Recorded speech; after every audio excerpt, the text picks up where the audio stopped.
You just face your fear. You expose yourself to what you're afraid of. If it's heights, then go and jump from the airplane with instructor on your back, of course, so that you are safe. If it's public speaking, then go and speak. Welcome to Your Intended Message, the perfect place for leaders and promising professionals who want to convey the intended message for greater success. Every week, we interview experts who address the challenges and best practices to deliver your message effectively. That might be one-to-one, one-to-few, or one-to-many. And perhaps the most important conversation, one-to-self. I'm your host, George Torok. My guest today is Natasha Bazilevych. There's 3 facts that I think you should know about Natasha. 1, she's been teaching presentation skills for almost 15 years. 2, she has clients in more than 20 countries. And 3, she's run 7 marathons and 11 half marathons. That's a lot of running. Natasha, welcome to Your Intended Message. Thank you, George. It's really great to be here. And I'm a marathon runner too, but I don't do that anymore, but haven't run that many. Now, here's the question. What keeps you going? What keeps you running? What keeps me running, the feeling that I get after it. You know, some people, they really love the process of running. Like one of my best friends, she loves running and she runs for running. I run after that feeling of exhilaration and euphoria that I get afterwards. And especially with marathons, when you finish, when you cross that finish line and you get this feeling of euphoria, like nothing else. Ooh, it's just an orgasmic feeling when you feel like you are at the top of the world. You finished 26 miles or 42 kilometers. So that's a great one. And that's why I keep running. Well, good for you. Yes, and I know the feeling. And at that point, you don't even care about the time. It's just, I did it. I did it again. Yes, I did it. And it's like all these arms in the air and so many emotions and hugs and the medal that you get at the end. But yes, the feeling is amazing. And that's why I love it so much. It is addictive. It's a little bit addictive because of that feeling. We keep chasing those endorphins, all those, and dopamine too, all these hormones. Now, it's curious. We talk about the endorphins, the dopamine, and all that rush. When it comes to public speaking, when it comes to presenting, when you present, what emotions do you experience? When I present, I experience a little bit of nervousness at the beginning, which I love. And that's another rush. And then I turn those emotions, that nervousness, into energy and excitement. So for me, when I speak, it's a very similar experience. When I love it, that's why I actually love it. When I use this excitement and this adrenaline, because it's normal to be nervous, to be a little bit afraid, we would say, but I even say that that's just nervousness, not necessarily fear. And when you have this little bit of these kind of emotions at the beginning, then you can understand, okay, hey, this is not really nervousness necessarily, it's excitement. And then you can turn it into passion and deliver a great message. Because that's what helps me make other people also passionate about my topic, is because I use this nervous energy, turn it into excitement, and then show it through passion so that people love the message and enjoy it as much as I do. So it is very similar to when we just start. So this is not even about finishing a marathon. It's more like starting a marathon or starting some kind of event like this, when so much excitement in the air and also nervousness because you're studying. You don't know what time will you run with. Will you be able to finish? It's still unknown. And so it's this whole adrenaline energy that you use to keep going. And then, of course, when you finish, it's the feeling of victory. Finish with victory. Yes, a great feeling to have. Natasha, you've been working with clients around the world to help them improve their presentation skills. When they come to you with their fears, their anxiety about public speaking. Some of them, maybe deathly afraid, and some of them are simply awkward or nervous. Where do you start with them? Is there a question? Is there a seance to calm them? What do you do? Yes, like you said, there are different people. Some of them just have a little bit of nervousness, but some of them really have anxiety and fear, and it's a real thing. We know. I don't believe that statistics, but some people say it's the second biggest fear after death, which nobody really knows exactly. But we just know that it's really common. And I've had different people. I can tell you stories about two specific ones. One girl, she said that whenever she needs to speak online or in public, she would have tachycardia. So she had to take pills. It was really dangerous for her health. So she once told me, should I just quit? Should I just give up? Because maybe it's not for me. And the question that I asked her, well, why do you need it? Why did you come to me and you decided that you wanted public speaking? Because I want to start a Spanish club. She wanted to have this Spanish speaking club and create her business and grow it. So she needed to speak about it online. I said, okay, is it really important for you? Is it your dream? What if you don't do it? She said, yes, no, that's a dream. That's really important for me. Okay, well, if this is the dream, if you really think that you want it in your life, then let's go after it. So you have to show people the importance of their goal. And do they really want to work on public speaking? And when I think about it, we all need public speaking, especially entrepreneurs, professionals in the business world, executives. We need to speak. Even if it's just to 2-3 people, or if it's online, then we have to have some kind of public speaking skills. And it is developable. You can develop them, and you can know how to deal with your fear or with your nervousness. And so this girl who started working on her speaking skills and dealing with her anxiety, with her tachycardia, right now she is my little star on Instagram. She goes live almost every day there, and she created her channel, she created her business, and her students come to her and she teaches them Spanish because she started exposing herself. This exposure therapy that helps with the fear of public speaking, and that's what we were doing with her. Little by little, she started speaking online, speaking to smaller groups, then to bigger groups, and then it became more comfortable for her. So that's one story. Do you want me to tell the other one? Well, before you do, you mentioned an interesting term, exposure therapy. What's that all about? This is when we expose ourselves to any kind of fear. So psychiatrists deal or heal, treat different fears with exposure therapy. When this phrase, face your fear. So basically that's what you do. You just face your fear. You expose yourself to what you're afraid of. If it's heights, then go and jump from the airplane with instructor on your back, of course, so that you are safe. If it's public speaking, then go and speak. But it's really important to speak to smaller groups of people. And since we're in this topic, let me share one very practical and easy tip for people who have a little bit of fear of public speaking and you want to expose yourself. Go to Facebook, if you have Facebook, create an empty group. And it's really easy. You just click on create group and it's empty. It's just you there, and start going live in that group, because you have to get comfortable with pushing or tapping that button that says live. Because there's something in our brain that has this fear of, oh, I'm going to be live. What if I can't edit it? What if somebody, well, it's just you, but still you will start with this, because exposure therapy works gradually. You have to expose yourself little by little. First is just you, then go to small groups and speak to 2 people. It doesn't have to be online. It can be in person. Whenever you are with friends, there are like 3 people standing, and maybe you are shy and you never shared your opinion because you think, oh, it's foolish. They will think it's dumb. I'm not going to say it.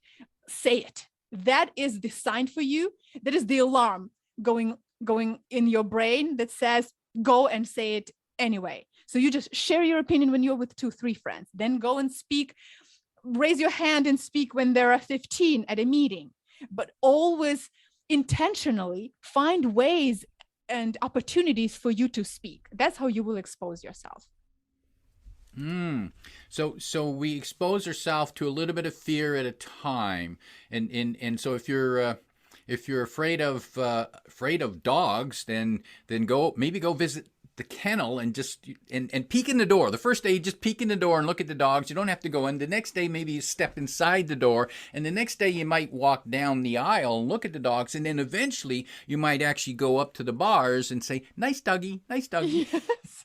Yes. And then finally, you pet the dog. And then, yes, exactly. You mentioned another case you were going to tell us about. Please tell us.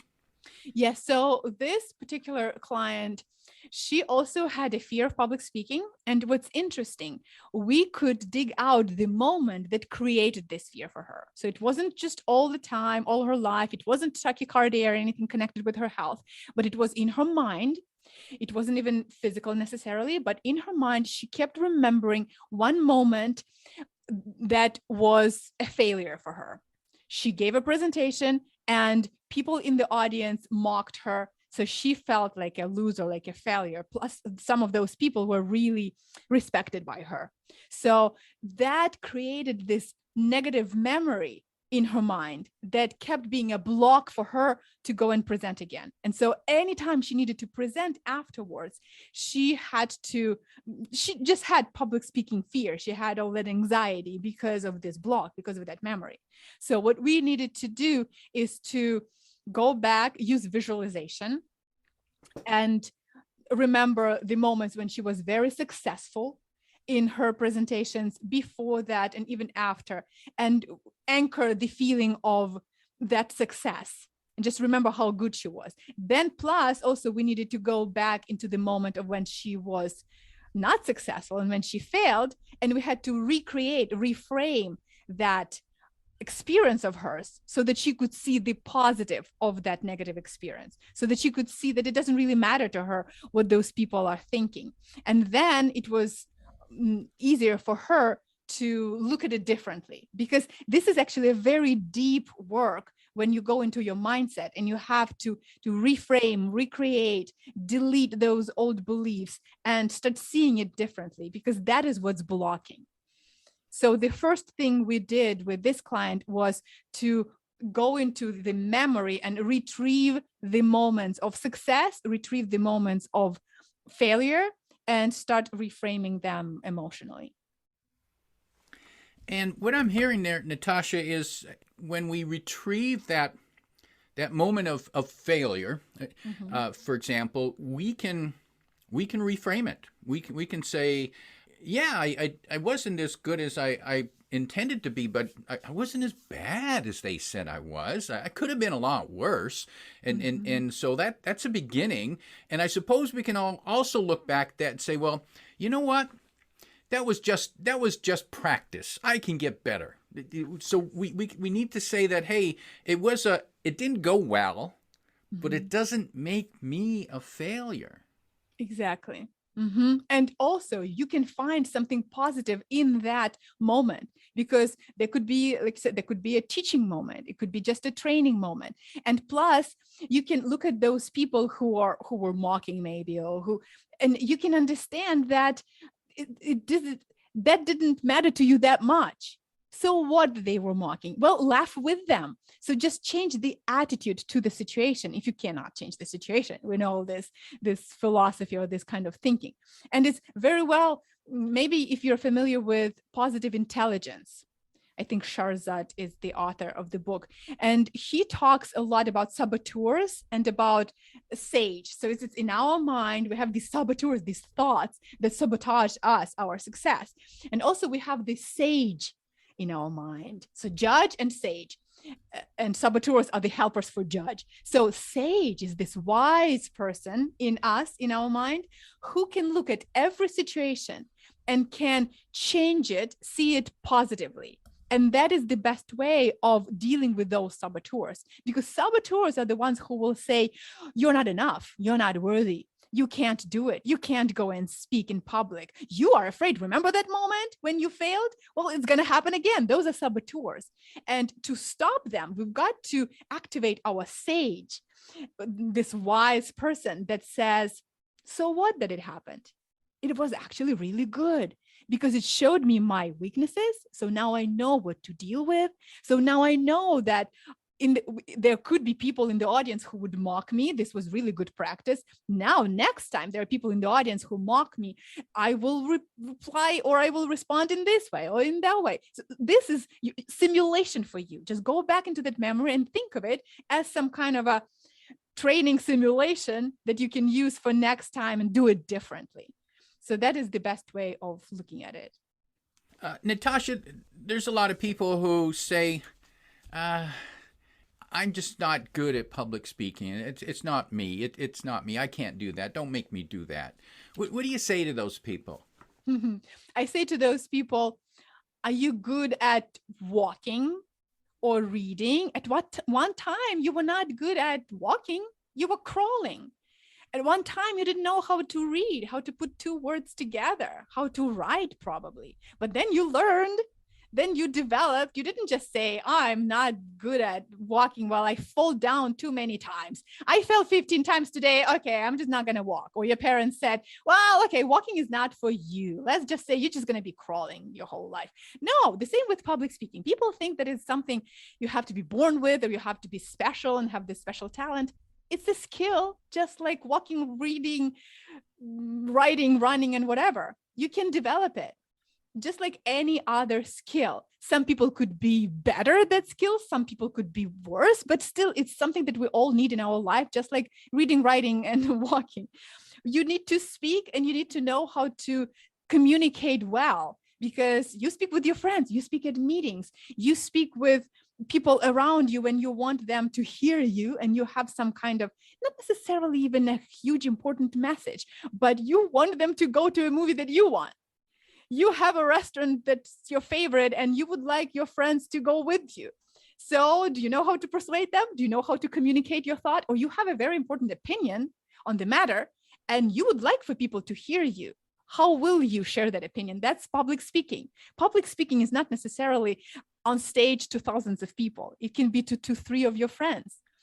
And you've got to develop this as a skill, and anybody can.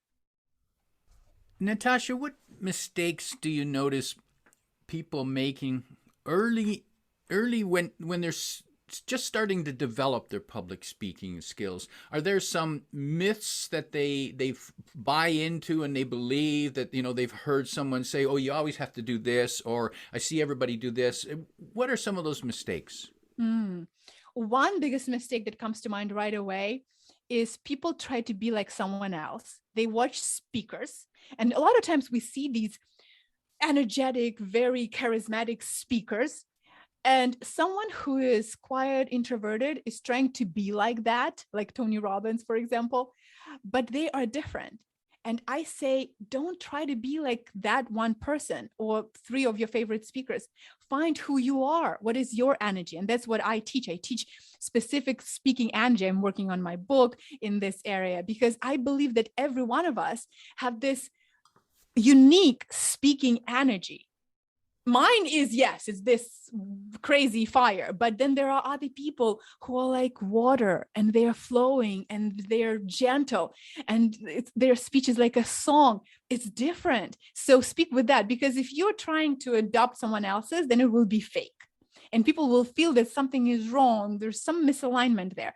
So learn their techniques. You can use their methodology, but still be you. So that is one. But then another mistake that people make is they get rid of their fear. So they start speaking and they think, oh, yes, I'm speaking. Great. I'm in the spotlight. So they just start talking. And they don't have any structure to their speech. They don't have one point. They lose their main idea. They keep going. They start rambling, and their audience also don't understand what they're talking about. So no structure, too long, not concise enough, and absence of one big point is also a huge mistake that I've noticed. As soon as people got to it, like they tasted speaking a little bit, they just start talking and don't constrain themselves. So remember, structure is very important. And maybe the third one I would say is not using vocal variety enough. People start talking again, and a lot of times they forget that our voice is a tool. And you've got to play with your voice. You've got to use it, all capacity. You have to project your voice. You have to use different volume, different pitches, because you know that there is a different meaning if we use high pitch or if we use the low pitch. Then also you can speak fast and show excitement, or you can speak really slowly, pause and show that there's something important. Play with it, just play with your voice. And I noticed this mistake when people are monotonous or kind of, maybe not 100%, but still they're not using enough of vocal variety. Then it's really hard to listen and concentrate on their message. Natasha, were you a natural? Natural? A natural at public speaking? No, I wouldn't say that I was natural. I developed it as a skill. When I was young, I was really shy. I was very shy. People didn't notice me. Teachers wouldn't pick me for performances. I actually was kind of like, I was shy, but at the same time, I was an action taker. So I was initiating. There were several times that I remember I came to my teachers and I said, can I go? We had this performance on the stage and one girl dropped out and they needed a replacement. So I remember I said, can I go? And this teacher, she looks at me up and down like this. And she's like, no, you go. And then she picks another girl. And this got into my brain so much. It's like, okay. And then there was one more moment. It was second grade, actually, when I came to teachers and said, I can sing this song. Then I started singing a song to them and they smiled to each other and said, no, that's okay. You don't have to. It's like, I tried, but I was not a person that was natural that people would just pick and teachers would think that I'm so great. No, but then eventually I worked on this. My best friend, and that was my teenage years, she said, when will you stop being so shy? After a couple of times when I just wouldn't do what we wanted to do together. And I thought, well, yeah, when? Enough is enough. I should develop my confidence. And I still have that entry in my diary when I wrote, I want to be confident because I wanted to be a journalist and an interpreter and travel the world. And so I wrote, okay, I want to develop confidence. I will do 1, 2, 3. And I was writing points because I read so many different books. I was always this bookworm. I loved different magazines and different educational pieces where I would learn how to develop my own personality. Even being a teenager, I was into personal development. So I found ways of how to grow confidence. And my first public speaking experience was my valedictorian speech when I shared on the stage. So from there, I went on and I started teaching training and speaking. But before that, no, I was not natural. Natasha, I noticed both, but from watching you and listening to you, the energy exudes out of you. And I'm wondering, did you at some point in your development of your public speaking skills, did you change from this shy, quiet, very stiff person, and then once you let the energy came out, you felt more comfortable? Yes. Well, I can't remember the moment because I think it was gradual and it was work over years. Because like I said, I started when I was a teenager, when I started working on it. I was reading about posture. So what helped is body language, because I still remember those articles in magazines where they said, here's the posture of people with different personalities, with how they sleep. Here's the sleep pose. And the confident person was sleeping on their back. And I remember I started training myself to sleep on my back. And I was a kid back then. And now this is my favorite pose for sleeping. And then I also watched Amy Cuddy talk about it in her speeches, in her TED Talk, how actually our body language rewires our brain. And when we sleep in an expansive pose, then we can actually even change our personality or our character, or at least influence it. And standing with 2 feet on the ground with arms down. So this posture is a posture that shows confidence. And it's not just that we as confident people stand like this, but if we stand like this, we could become confident people. And there's research. You can, if people you're listening, Amy Cuddy, you can find her TED Talk, you can find her on YouTube. There's a 1.5 hour speech that she gave at the Institute of Social Studies somewhere. I can't remember exactly, but that's a really great video. Just watch the whole thing and you can learn so much about her research and about body language. It's powerful how we can change our mood, change our character, our personality, our state with just a different body posture. So that helped me after years reading, learning, watching people. And this energy, I can't say that I created it in myself. I think partially it was always in me, even though I was shy, but I was always extroverted. And this is my energy. But like I said, you don't have to have this energy. If someone is quiet and they speak differently, and this is the way they talk, and this is the way they deliver their message, then that's different, and use that energy and use it the whole in all its capacity, and that will be beautiful. For me, this is my energy. This is who I am. I always was. It's just that I developed it more. When you right now want to understand what is your energy, then you have to watch yourself. You have to be self-aware, understand what is natural for you, and develop that personality of who you are into a more distinct and more clear way of speaking and using your energy. Natasha, if people would like to learn more about your programs, they can find, you've got a free course online at your website. Yes. And we'll put, and that link is in the description below. You can click on there to get to the website. And the only reason I'm not spelling it out because it's a long name. Yes.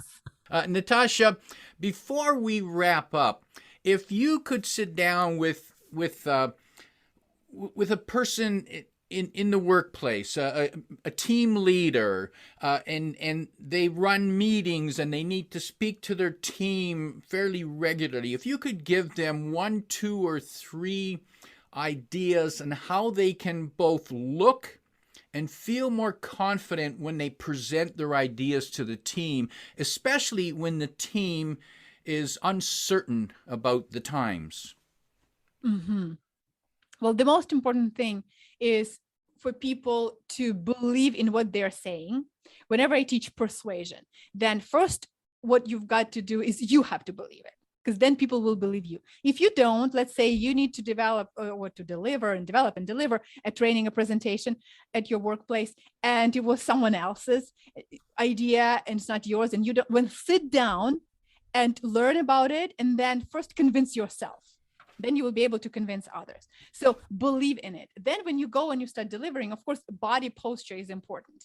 So the way you stand, don't close yourself, be open to people. Make sure that you don't cover yourself with tables or with lecterns or with pulpits or paper or whatever. Don't hold, your body needs to be open to people, and you have to show that you are with them. That will show confidence, and plus it will show connection, because you've got to connect with them. Then also, as soon as you focus on them, on your people and not on yourself, that also will create more confidence. Because when people think too much about themselves, how they look, oh, what will people think about them?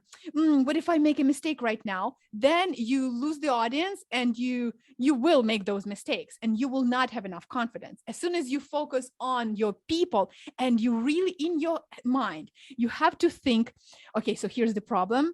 These are uncertain times. I need to help them find solutions and be more confident in these times. And you have to care about this so much that you forget about yourself, forget about everything in your mind, in your head, your problems. Be present at the moment. Think about these people right now and how much you want to help them. And see, that's confidence, because you will be speaking with passion. You will be thinking about them. That will show them that you care. And you will be talking with confidence. Confidence will become like the added product, or like it will just be the result of your behavior and of your passion for this topic and for these people. So believe in your own message, focus on your people, use the right posture. And then when you deliver and you want to be persuasive, then use lower pitch of your voice. So these are some very practical tips. The lower pitch shows conviction. It shows confidence. If you want to connect with them, maybe at first you want to show some connection, use the higher pitch of your voice. But then when you want to give statements that you are confident in, and you want to show confidence and you want to persuade them in, then you use your lower pitch voice for those specific statements. And then don't use phrases, I think, it seems to me, probably, in my opinion, who cares? When you're saying this, we understand it's your opinion. We understand that's what you think. Don't use those redundant phrases. Don't ask right at the end. Don't use a rising inflection at the end of a statement, because rising inflection, that's this kind of tonality. We use it for questions. If you use it for statements, that shows that you are not confident, that you are not sure in yourself. If you want to be persuasive and you want to appear confident or show your confidence, use falling inflection. When your voice goes down and you are sure, we need to do this. You need to go there. We need to do this. So see, right away, you can hear that there is a little bit of question at the end. It's like I'm asking for approval. That's not a statement. That's not confidence. So use falling inflection. And that will help people feel that you are confident. And also it will help you be more confident in yourself. Natasha, a lot of valuable tips there. I remind our listeners to pause the recording and play that back again. Play that back a few times. You'll take away a lot of tips there. My guest today is Natasha Bazilevych, reminding you that even though you might experience some of that anxiety, that little bit of fear, that nervousness while you're speaking, face your fears and turn that into positive energy. If you like what you heard, remember to like, comment, and share this podcast. Come back every week for more practical insights to help you deliver your intended message. I'm your host, George Torok.